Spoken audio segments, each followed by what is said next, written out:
আল্লাহু আকবার, আল্লাহু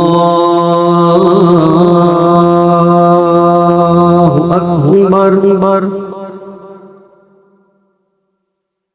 আল্লাহু আকবার,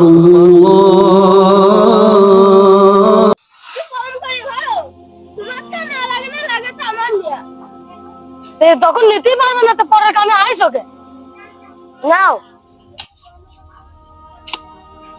এই যে এটুক নাও।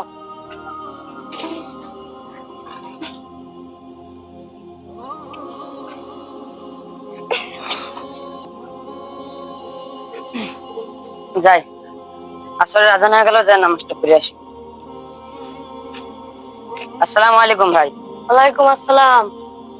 আসলে আজান দিয়ে দিল, নামাজটা পড়ে আসি। কাম তো একটু পরেও করতে পারবেন, জামাত ফেল করলে তো আর সেই নামাজ দাতার আমরা পাচ্ছি না। চলেন, আসলে নামাজ আজান দিয়ে দিচ্ছে, চলেন নামাজটা পড়ে আসি আমরা। ঠিকই কইছেন, চলেন ভাইকে নামাজ পড়ে আসি।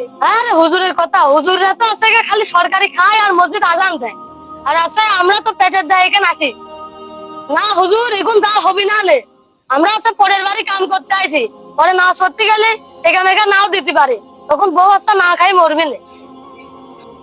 তার মানে আপনি বলতে যাচ্ছেন আপনি নামাজ পড়তে গেলে আপনার রিজিকে ঘাটতি পড়বে? এই কথা ভুল। আল্লাহই রাজিকুন, অর্থ আল্লাহ রিজিক দাতা।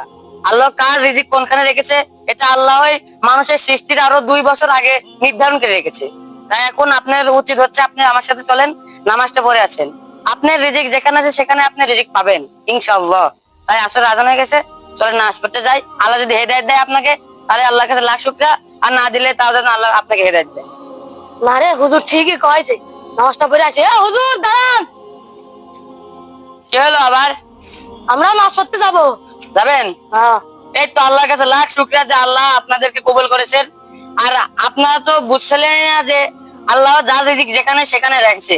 তার জন্য আপনারা এর পর থেকে যখনই আজান দেবে, সব দুনিয়ার যত কাম কাজ আছে সব কাজ সেরে আগে আল্লাহর ঘর মসজিদে আমাদেরকে যে হাজিরা দিয়ে আসতে হবে, যাতে কিয়ামতের দিন এই এই নামাজের উসিলায় যাতে আল্লাহ পাক রব্বুল আলামিন আমাদের সব জীবনের সমস্ত গুনাহ মাফ করে আমাদেরকে জান্নাতুল ফেরদাউস নসিব করে। আমিন। আসেন।